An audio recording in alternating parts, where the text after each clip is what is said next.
श्रीमद्वाल्मीकि रामायणं बालकाण्डम् 41 सर्गः। पुत्रां शिरगतान् ज्ञात्वा सगरः रघुनन्दन नप्तारम् अब्रवीत् राजा दीप्यमानं स्वतेजसा पितॄणां गतिम् अन्विच्य येन च अश्वः अपवाहितः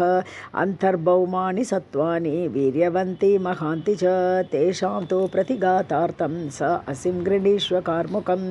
अभिवाद्यान् त्वं हत्वा विघ्नकरानपि सिद्धार्थः सन्निवर्तस्व मम यज्ञस्य पारगः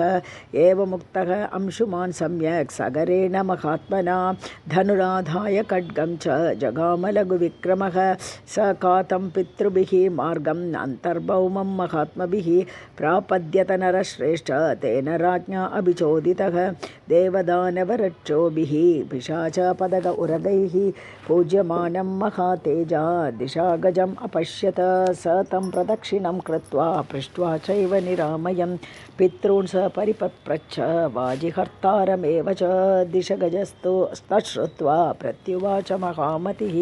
आसमञ्ज कृतार्थस्त्वं सह अश्वः शीघ्रमेष्यति एष्यसि तस्य तद्वचनं श्रुत्वा सर्वानेव दिशागजान् यथाक्रमं यथा न्यायं प्रष्टुं समुपचक्रमे तैश्च सर्वैः दिशापालैः वाज्ञैः वाक्यकोविदैः पूजितः सहयश्चैव आगन्तासि इति अभ्यचोदितः तेषां तद्वचनं श्रुत्वा जगामलघुविक्रमः भस्मराशीकृता यत्र पितरः तस्य सागराः स दुःखवशम् आपन्नस्तु असमञ्जसुतः तदा चुक्रोश परम आर्तस्तु वदात्तेषां सुदुःखितः यज्ञियं च हयं तत्र चरन्तम् अविदूरतः ददर्श पुरुषव्याघ्रः दुःखशोकसमन्वितः स तेषां राजपुत्राणां कर्तुकामो जलक्रियां स जलार्ति महातेजा न च अपश्यत् जलाशयं विसार्य निपुणां दृष्टिं ततो अपश्यत् खगाधिपं पितॄणां मातुलं राम सुपर्णम् अनिलोपमं स चैनम् अब्रवीत् वाक्यं वैनतेयः महाबलः मा शुचः पुरुषव्याघ्र वदो अयं लोकसम्मतः कपिलेन अप्रमेयेण दग्धा हि इमे महाबलाः सलिलं न अर्हसि प्राज्ञ दातुमेषां हि लौकिकं गङ्गा हिमवतः ज्येष्ठा दुहिता पुरुषऋषभः तस्यां कुरु महाबाहो पितॄणां सलिलक्रियां भस्मराशीकृतान् एतान् प्लावयेत पावनी तया क्लिन्नम् इदं भस्म गङ्गया लोककान्तया षष्ठीं पुत्रसहस्राणि स्वर्गलोकं गमिष्यति निर्गच्छ अश्वं महाभाग सङ्गृह्य पुरुषर्षभ यज्ञं पैतामहं वीर निर्वर्तयितुम् अर्हसि सुपर्णवचनं श्रुत्वा सः अंशुमान् अतिवीर्यवान् त्वरितं हयमादाय पुनरायात्महातपाः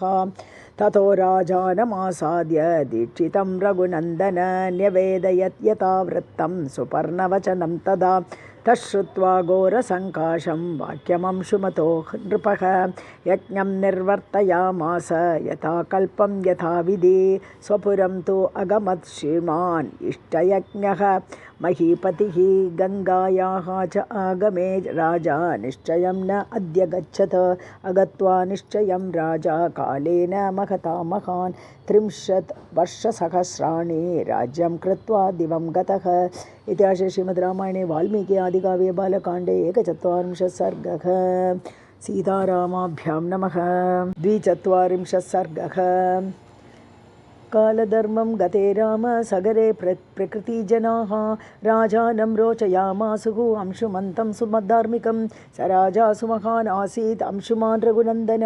तस्य पुत्रः महान् आसीत् दिलीप इति विश्रुतः तस्मै राज्यं समादिश्य दिलीपे रघुनन्दन हिमवत्शिखरे रम्ये तपस्तेपे सुदारुणं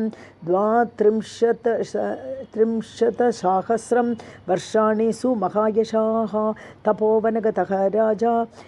स्वर्गं लेभे तपोधनः दिलीपस्थो महातेजा श्रुत्वा पैतामहं वदं दुःख उपहतया बुद्ध्या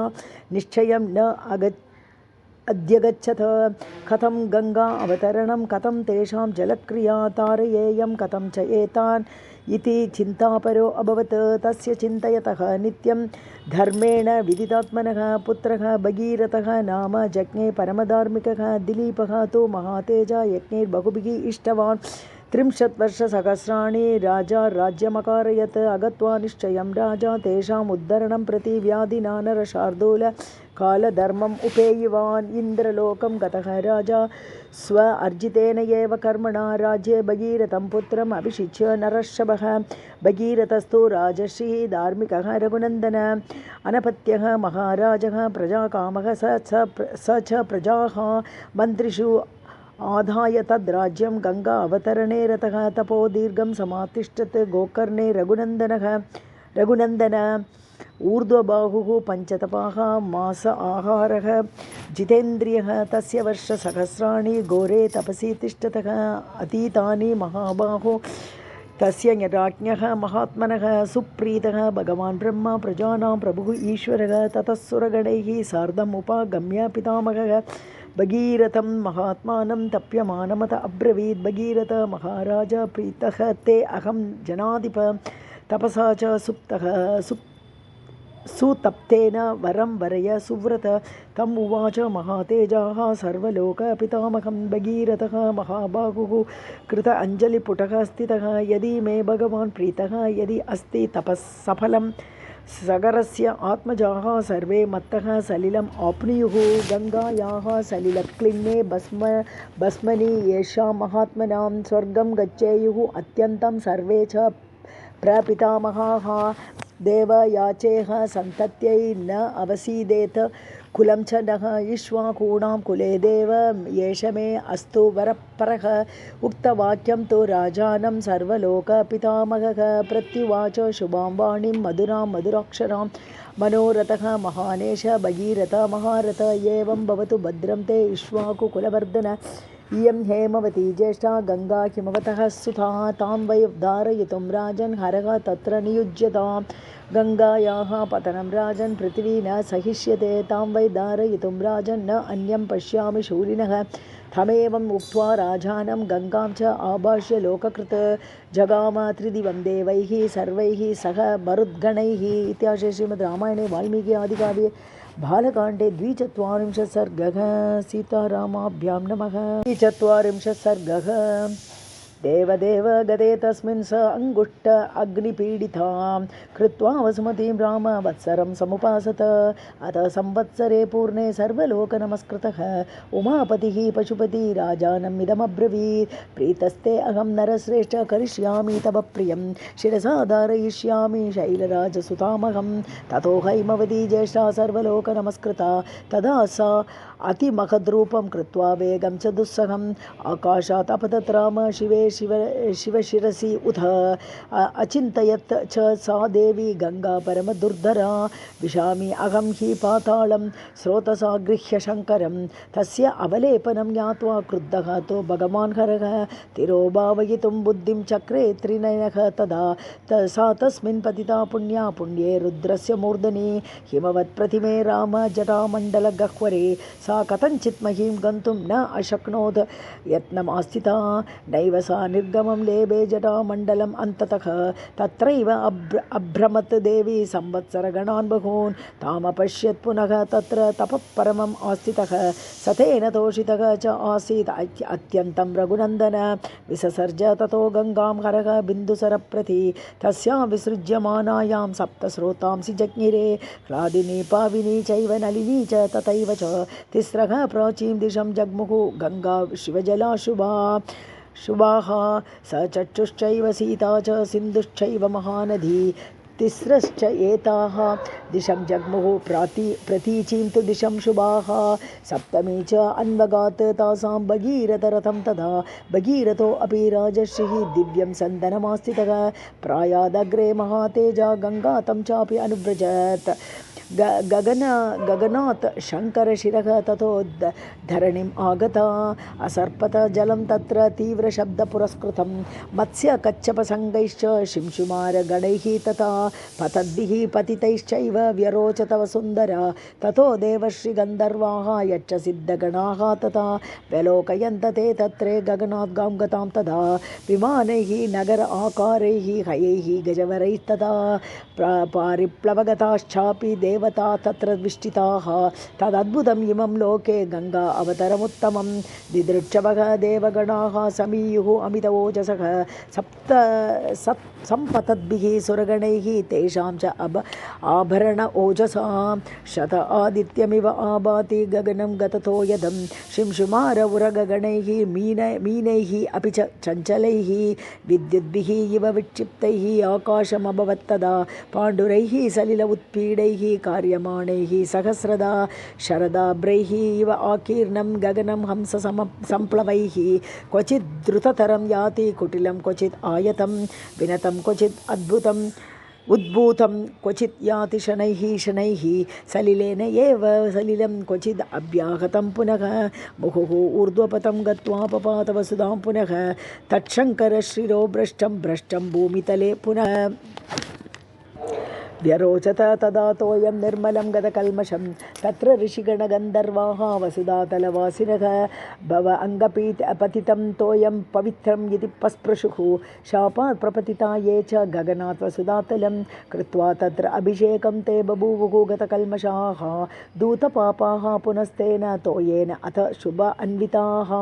पुनराकाशम् आविश्य स्वान् लोकान् प्रतिपेदिरे मुमुदे मुदितः लोकाः तेन तोयेन भास्वता कृत अभिषेकः गङ्गायां बभूव गतकल्मषः भगीरथः हि राजर्षिः दिव्यं सन्दनमास्थितः प्रायातग्रे महाराजः तं गङ्गापृष्ठतो अन्वगात् देवाः स ऋषिगणाः सर्वे दैत्यदानवराक्षसाः गन्धर्वयच्च प्रवराः स किन्नरमहाउरगाः सर्पाश्च अप्सरसः राम भगीरथ रथ अनुगाः गङ्गाम् अन्वगमन् प्रीताः सर्वे जलचराश्च ये यतो भगीरथः राजा ततो गङ्गा यशस्विनी जगाम सरितां श्रेष्ठा सर्वपापप्रणाशिनी ततो हि यजमानस्य जह्नोः अद्भुतकर्मणः गङ्गा सम्प्लवयामास यज्ञवाटं महात्मनः तस्य अवलेपेन ज्ञात्वा क्रुद्धः जह्नुश्च राघव अपिबत्तु जलं सर्वं गङ्गायाः परम अद्भुतं ततो देवाः सङ्गन्धर्वाः ऋषयश्च सुविस्मिताः पूजयन्ति महात्मानं जह्नुं पुरुषसत्तमं गङ्गां चापि नयन्ति स्म द्वित्रित्वे महात्मनः ततः तुष्टः महातेजाः श्रोत्राभ्याम् असृजत् प्रभुः तस्मात् जह्नुसुता गङ्गा प्रोच्यते जाह्नवी इति च जगाम च पुनर्गङ्गा भगीरथरथानुगा सागरं चापि सम्प्राप्ता सा सरित् प्रवरा तदा रसातलम् उपागच्छत् सिद्ध्यर्थं तस्य कर्मणः भगीरथो अपि राजर्षिः गङ्गाम् आदाय यत्नतः पितामहान् भस्मकृतान् अपश्यत् गतचेतनः अतः तद्भस्मनां राशिं गङ्गासलिलम् उत्तमं प्लावयत् पूतपाप्मानः स्वर्गं प्राप्ता रघुत्तम इति श्रीमद्रामायणे वाल्मीकि आदिकाव्ये बालकाण्डे 43 सर्गः सीतारामाभ्यां नमः 44 सर्गः स गत्वा सागरं राजा गङ्गया अनुगतः तदा प्रविवेशतलं भूमेः यत्र ते भस्मसात्कृताः भस्मनि अत आप्लुते राम गङ्गायाः सलिलेन वै सर्वलोकप्रभुः ब्रह्मा राजानमिदमब्रवीत् तारिता नरशार्दूल दिवं याताश्च देववत् षष्टिः पुत्रसहस्राणि सागरस्य महात्मनः सागरस्य जलं लोके यावत् स्थास्यति पार्थिव सागरस्य आत्मजाः सर्वे दिवि स्थास्यन्ति देववत् इयं च दुहिता ज्येष्ठा तव गङ्गा भविष्यति तत्कृतेन च नाम्ना अथ लोके स्थास्यति विश्रुता गङ्गा त्रिपदगा नाम दिव्यभागीरथी इति च त्रीन्पदः भावयन्ति इति तस्मात् त्रिपदगा स्मृता पितामहानां सर्वेषां त्वम् अत्र मनुजाधिप कुरुष्व सलिलं राजन् प्रतिज्ञाम् अपवर्जय पूर्वकेण हि ते राजन् तेन अतियशसा तदा धर्मिणां प्रवरेण अत न एष प्राप्तो मनोरथः तथैव अंशुमतावत्स लोके अप्रतिभतेजसा गंगां प्रार्थयता नेतुं प्रतिज्ञान अपवर्जिता राजर्षिणा गुणवता महर्षि समतेजसा मत्तुल्यतपसा चैव क्षत्रधर्मस्थितेन च दिलीपेन महाभाग तव पित्रा अतितेजसा पुनर्न शकिता नेतुं गंगां प्रार्थयता अनग सा त्वया सम अतिक्रांता प्रतिज्ञा पुरुषर्षभ प्राप्तोऽसि परमं लोके यशः परमसम्मतं तच्च गंगावतरणं त्वया कृतम् अरिन्दम अनेन च भवान् प्राप्तः धर्मस्य आयतनं महत् प्लावयस्व त्वमात्मानं नरोत्तम सदा उचिते सलिले पुरुषश्रेष्ठ शुचिः पुण्यफलो भव पितामहानां सर्वेषां कुरुष्व सलिलक्रियां स्वस्ति ते अस्तु गमिष्यामि स्वं लोकं गम्यतां नृप इत्येव मुक्त्वा देवेशः सर्वलोकपितामहः यथा गतं तथा अगच्छत् देवलोकं महायशाः भगीरथस्थो राजर्षिः कृत्वा सलिलमुत्तमं यथा क्रमं यथा न्यायं सागराणां महायशाः कृत उदकः शुचि राजा स्वपुरं प्रविवेशः समृद्ध अर्थः नरश्रेष्ठ स्वराज्यं प्रशशासः प्रमुमोद च लोकः तं नृपमासाद्य राघव नष्टशोकः समृद्धार्थः बभूव विगतज्वरः एष ते रामगङ्गाया विस्तरतो अभिहितो मया स्वस्ति प्राप्नुहि भद्रं ते सन्ध्याकालो अतिवर्तते धन्यं यशस्यम् आयुष्यं पुत्र्यं स्वर्ग्यं मतापि च यः श्रावयति विप्रेषु क्षत्रियेषु इतरेषु च प्रीयन्ते पितरः तस्य प्रीयन्ते दैवतानि च इदम् आख्यानमायुष्यं गंगा अवतरणं शुभं यः शृणोति च काकुत्स्थः सर्वान् कामान् अवाप्नुयात् सर्वे पापाः प्रणश्यन्ति आयुः कीर्तिश्च वर्धते इति श्रीमद्रामायणे वाल्मीकि आदिकाव्ये बालकाण्डे 44 सर्गः सीतारामाभ्यां नमः 45 सर्गः विश्वामित्रवचः श्रुत्वा राघवः सह लक्ष्मणः विस्मयं परमं गत्वा विश्वामित्रमत अब्रवीत् अत्यद्भुतम् इदं ब्रह्मन् कथितं परमं त्वया गंगा अवतरणं पुण्यं सागरस्यापि पूरणं क्षणभूतेव नः रात्रिः संवृत्ता इयं परन्तप इमां चिन्तयतः सर्वां निखिलेन कथां तव तस्य सा शर्वरी सर्वा मम सौमित्रिणा सह जगाम चिन्तयानस्य विश्वामित्र कथां शुभां ततः प्रभाते विमले विश्वामित्रं तपोधनम् उवाच राघवः वाक्यं कृत आह्निकम् अरिन्दमः गता भगवती रात्रिः श्रोतव्यं परमं श्रुतं तराम सरितां श्रेष्ठां पुण्यां त्रिपदगां नदीं नौः येषा हि सुखास्तीर्णा ऋषीणां पुण्यकर्मणां भगवन्तं इह प्राप्तं ज्ञात्वा त्वरितम् आगताः तस्य तद्वचनं श्रुत्वा राघवस्य महात्मनः संतारं कारयामास स ऋषिसङ्गस्य कौशिकः उत्तरं तीरमासाद्य सम्पूज्य ऋषिगणं ततः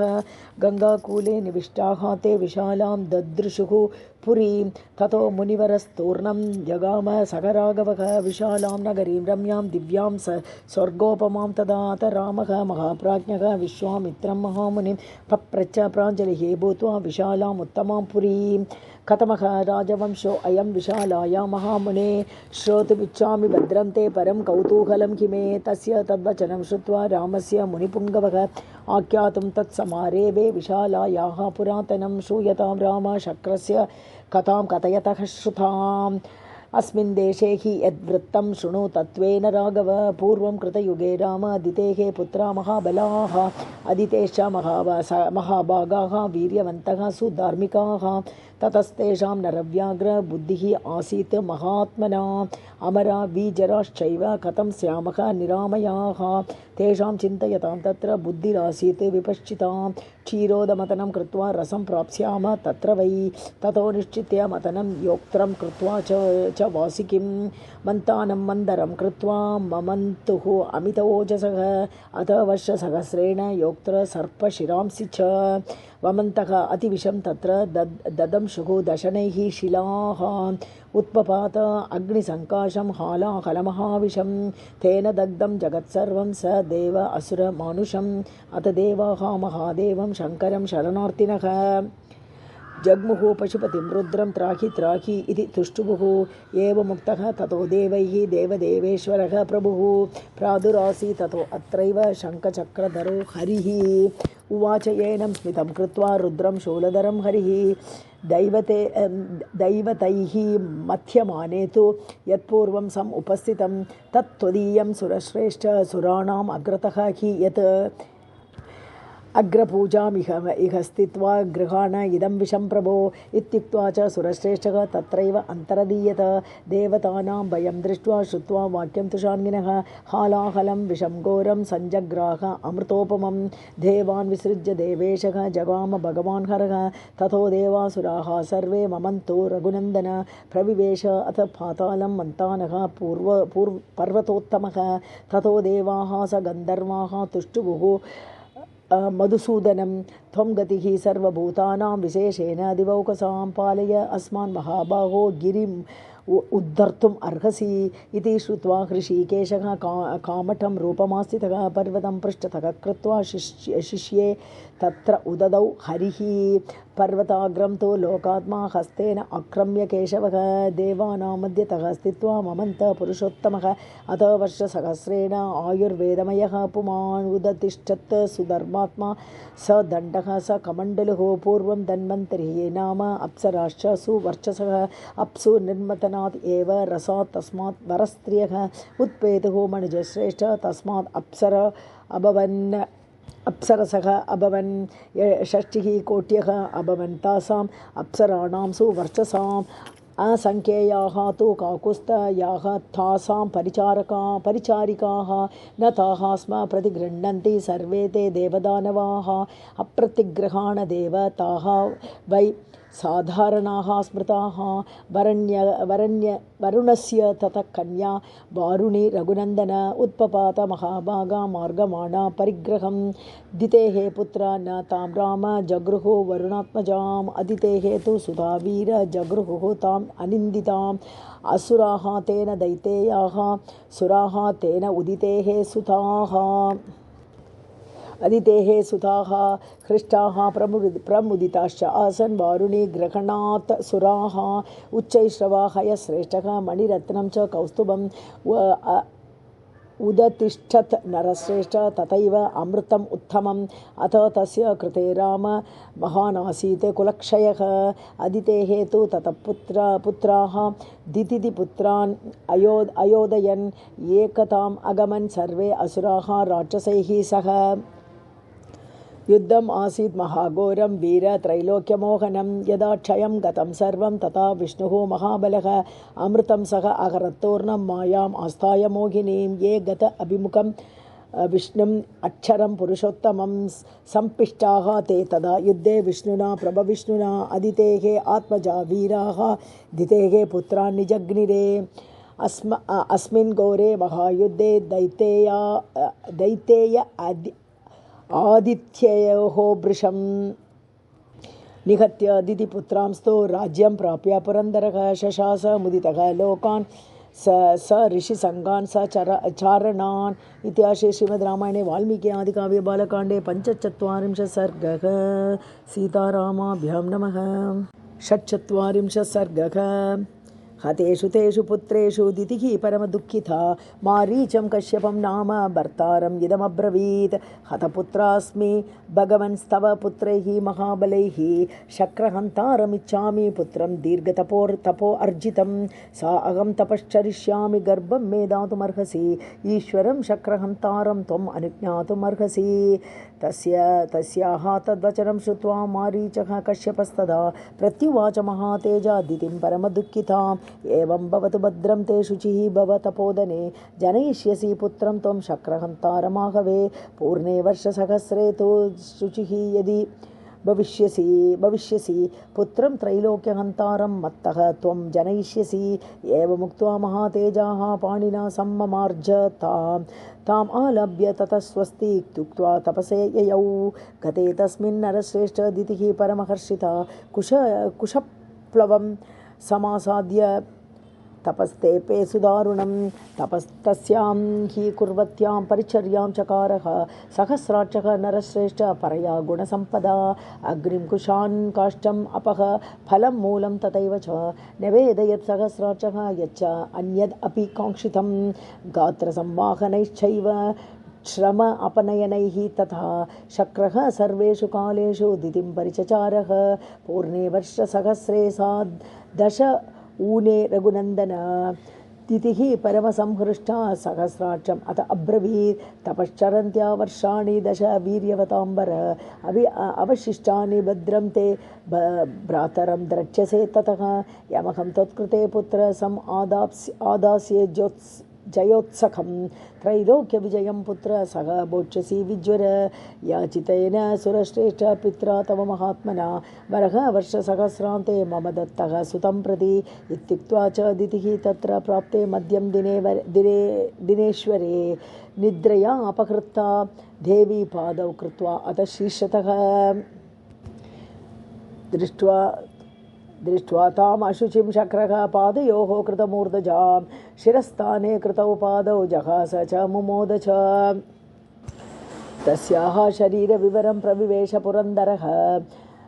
गर्भं च सप्तदा राम चिच्चेद परमात्मवान् विद्यमानः ततो गर्भः वज्रेण शतपर्वणा रुरोध सुस्वरं राम ततो दितिः अबुध्यथ मारुदः च इति गर्भं शक्रः अभ्यभाषत बिभेद च महातेजा रुदन्तम् अपि वासवः न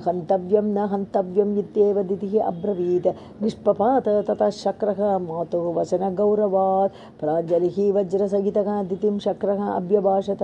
अशुचिः देवी सुप्ता असि पादयोः कृतमूर्धजा तदन्तरम् अहं दद्वा शक्रहन्तारमाहवे अबिन्दं सप्तदा देवी तन्मे त्वं शन्तुमर्हसि इतिहासे श्रीमद्रामायणे वाल्मीकि आदिकाव्ये बालकाण्डे 44 सर्गः सीतारामाभ्यां नमः 47 सर्गः सप्तधातो कृते गर्भे दितिः परमदुःखिता सहस्राक्षं दुरादर्शं वाक्यं स अनुनय अब्रवीत् मम अपराधात् गर्भो अयं सप्तधा शकलीकृतः न अपराधो हि देवेश तव अत्र बलसूदन प्रियं त्वत्कृतम् इच्छामि मम गर्भविपर्यये मरुतां सप्तानां स्थानपाला भवन्तु ते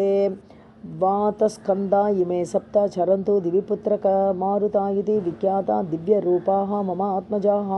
ब्रह्मलोकं चरतु एकवेन्द्रलोकं तथा अपरः दिव्यवायुः इति ख्यातः तृतीयः अपि महायशाः चत्वारः तु सुरश्रेष्ठ दिशो वै तव शासनात् सञ्चरिष्यन्ति भद्रं ते कालेन हि मम आत्मजाः त्वत्कृतेन एव नाम्ना वै मारुता इति विश्रुताः तस्याः तद्वचनं श्रुत्वा सहस्राक्षः पुरन्दरः उवाच प्राञ्जलिः वाक्यम् इति इदं बलिसूदनः सर्वम् एतत् यथा उक्तं ते भविष्यति न संशयः विचरिष्यन्ति भद्रं ते देवरूपाः तव आत्मजाः एवं तौ निश्चयं कृत्वा माता पुत्रौ तपोवने जग्मतुः त्रिदिवं राम कृतार्थौ इति नः श्रुतम् एष देशः स काकुस्थ महेन्द्र अद्युषितः पुरा दितिं यत्र तपस्सिद्धाम् एवं परिचचार सः इक्ष्वाकोः तु नरव्याघ्रपुत्रः परमधार्मिकः अलम्बुषायाम् उत्पन्नः विशाल इति विश्रुतः तेन च आसीत् इह स्थाने विशाला इति पुरीकृता विशालस्य सुतो राम हेमचन्द्रः महाबलः सुचन्द्र इति विख्यातः हेमचन्द्रात् अनन्तरः सुचन्द्रतनयो राम धूम्राश्वः इति विश्रुतः धूम्राश्वतनयः चापि सृञ्जयः समपद्यत सृञ्जयस्य सुतः श्रीमान् सगदेवः प्रतापवान् कुशाश्वः सगदेवस्य पुत्रः परमधार्मिकः कुशाश्वस्य महातेजाः सोमदत्तः प्रतापवान् सोमदत्तस्य पुत्रस्तु काकुस्थ इति विश्रुतः तस्य पुत्रः महातेजाः सम्प्रति एष पुरीमिमान् आवसत् परमप्रख्यः सुमतिर्नाम दुर्जयः इक्ष्वाकोः तु प्रसादेन सर्वे वैशालिकाः नृपाः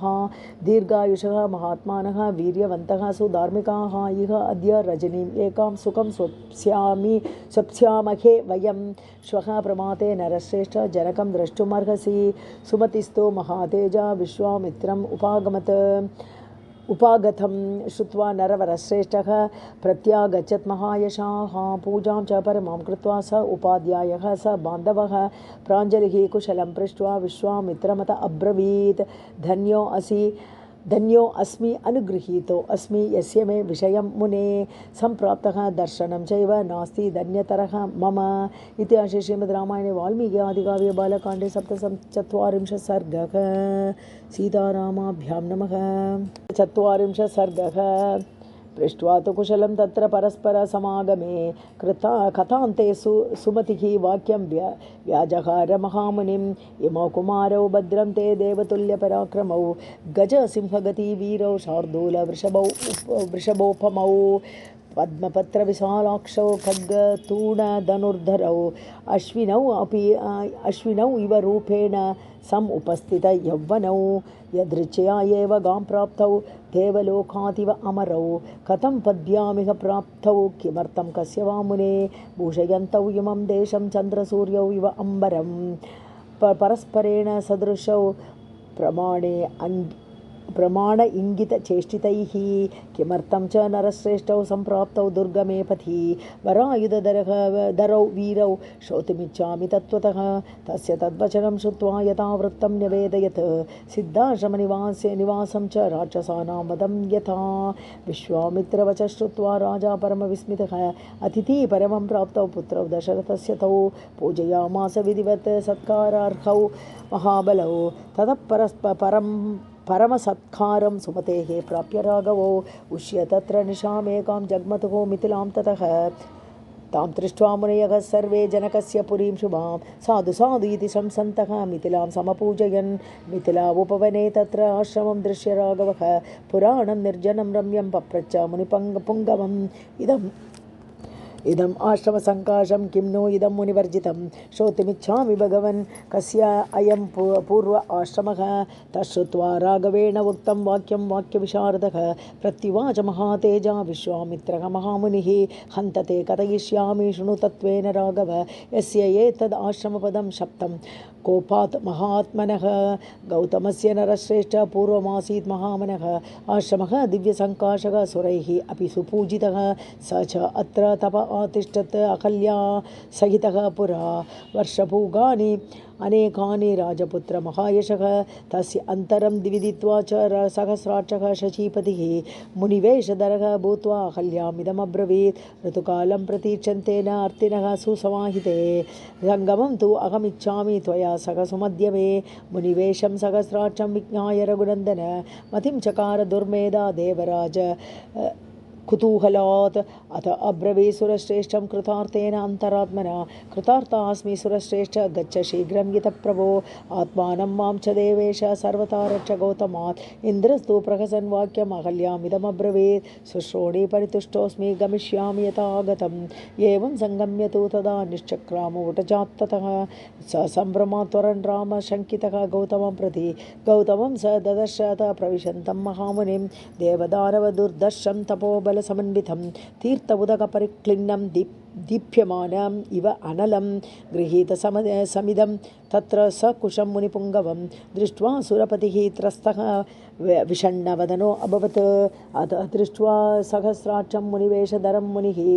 दुर्वृत्तं वृत्तसम्पन्नः रोषात् वचनमब्रवीत् मम रूपं समास्थाय कृतमानसि दुर्मते अकर्तव्यम् इदं यस्मात् विफलः त्वं भविष्यसि गौतमेन एव मुक्तस्य सुरोषेण महात्मना पेततुः वृषणौ भूमौ सहस्राक्षस्य तत्क्षणात् तथा शप्त्वा च वैशक्रं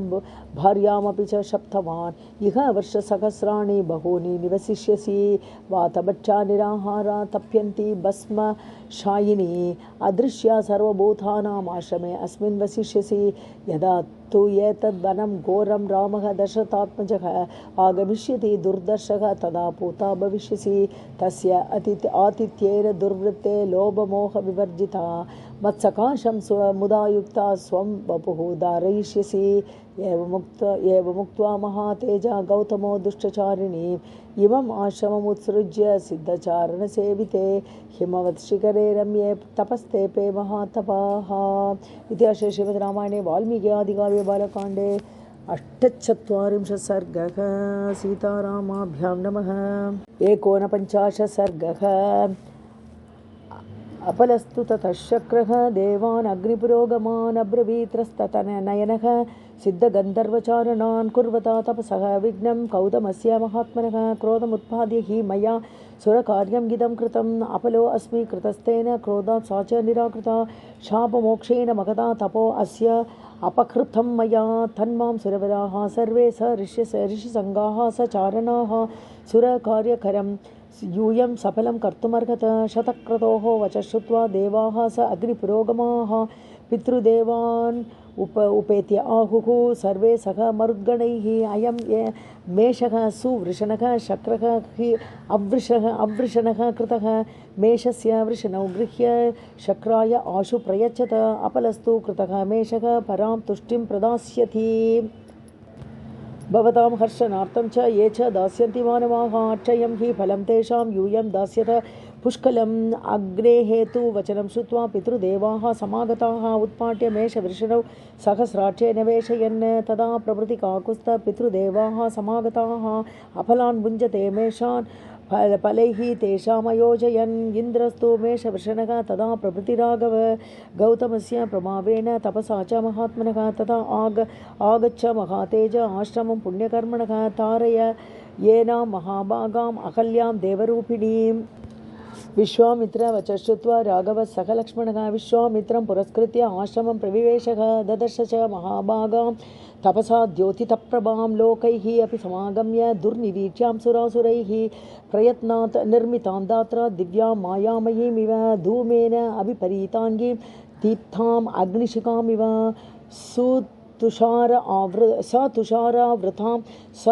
अभ्रां पूर्णचन्द्रप्रभामिव मध्ये अम्बसः दुरादर्शां दीप्तां सूर्यप्रभामिव सा हि गौतमवाक्येन दुर्निरीच्या बभूवः त्रयाणामपि लोकानां यावद् रामस्य दर्शनं शापस्य तम् उपागम्य तेषां दर्शनमागता राघवौ तु तदारं तस्याः पादौ जगृहुतु मुधा स्मरन्ति गौतमवचः प्रतिजग्राह साहितौ पाद्यम् अर्घ्यं तथा आतिथ्यं चकार सुसमाहिता प्रतिजग्राह काकुत्स्थः विधिदृष्टेन कर्मणा पुष्पवृष्टिः मगति आसीत् देवदुन्दुभिनिस्वनैः गन्धर्व अप्सरसां चैव महान् आसीत् समुत्सवः साधु इति देवाः ताम् अहल्यां समपूजयन् तपोबलविशुद्धाङ्गीं गौतमस्य वशानुगां गौतमः अपि महातेजा अहल्या सहितः सुखी रामं सम्पूज्य विधिवत् तपस्तेपे महातपाः रामो अपि परमां पूजां गौतमस्य महामुने सकाशात् विधिवत् प्राप्य जगाम मिथिलां ततः इतिहासे श्रीमद् रामायणे वाल्मीकि आदिकाव्ये बालकाण्डे 49 सर्गः सीतारामाभ्यां नमः 50 सर्गः ततः प्रागुत्तरां गत्वा रामः सौमित्रिणा सख विश्वामित्रं पुरस्कृत्य यज्ञवाटम् उपागमत् रामस्तु मुनिशार्दूलमुवाच सह लक्ष्मणः साध्वी यज्ञसमृद्धिः हि जनकस्य महात्मनः बहूनि इह सहस्राणि नानादेशनिवासिनां ब्राह्मणानां महाभाग वेद अध्ययनशालिनां ऋषिवाटाश्च दृश्यन्ते शकटिशतसंकुलाः देशः विधीयतां ब्रह्मन् यत्र वत्स्यामहे वयं रामस्य वचनं श्रुत्वा विश्वामित्रः महामुनिः निवासम् अकरोत् देशे विविक्ते सलिलान्विते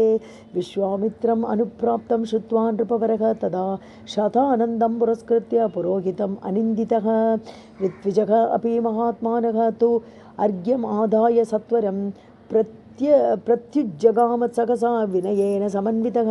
विश्वामित्राय धर्मेण ददौ धर्मपुरस्कृतं प्रतिगृह्य तु तां पूजां जनकस्य महात्मनः पप्रच्छ कुशलं राज्ञः यज्ञस्य च निरामयं स तांश्चाथ मुनीन् पृष्ट्वा स उपाध्याय पुरोदसः यथार्हं ऋषिभिः सर्वैः समागच्छत् प्रकृष्टवत् अथ राजा मुनिश्रेष्ठं कृत अञ्जलिः अभाषत आसने भगवान् आस्तां सह येभिः मुनिपुङ्गवैः जनकस्य वच श्रुत्वा निशसाद महामुनिः पुरोधा ऋत्विजश्चैव राजा च सह मन्त्रिभिः आसनेषु यथा न्यायम् उपविष्टाः समन्ततः दृष्ट्वा स नृपतिः तत्र विश्वामित्रमत अब्रवीत् अद्य यज्ञसमृद्धिः मे सफला देवतैः कृता अद्य यज्ञफलं प्राप्तं भवद्दर्शनात् मया धन्यः अस्मि अनुगृहीतो अस्मि यस्य मे मुनिपुङ्गवः यज्ञ उपसदनं ब्रह्मन् प्राप्तो असि मुनिभिः सह द्वादशाहं तु ब्रह्मर्षे दीक्षाम् आहुः मनीषिणः ततो भागार्तिनः देवान् द्रष्टुमर्हसि कौशिक इत्युक्त्वा मुनिशार्दूलं प्रकृष्टवदनः तदा पुनस्तं परिपप्रच्छ प्राञ्जलिः प्रयतो नृपः इमौ कुमारो भद्रं ते देवतुल्यपराक्रमौ गजतुल्यगति वीरौ शार्दूल वृषभ उपमौ पद्मपत्रविशालाक्षौ खड्गतूणी धनुर्धरौ अश्विनौ इव रूपेण समुपस्थितयौवनौ यदृच्छया एव गां प्राप्तौ देवलोकातिव अमरौ कथं पद्भ्याम् इह प्राप्तौ किमर्थं कस्य वो मुने वामुने वरायुधधरौ वीरौ कस्य पुत्रौ महामुने भूषयन्तौ इमं देशं चन्द्रसूर्यौ इव अम्बरं परस्परस्य सदृशौ प्रमाण इंगित चेष्टितैः काकपक्षधरौ वीरौ श्रोतुमिच्छामि तत्त्वतः तस्य तद्वचनं श्रुत्वा जनकस्य महात्मनः निवेदयत अमेयात्मा पुत्रो दशरथस्य तौ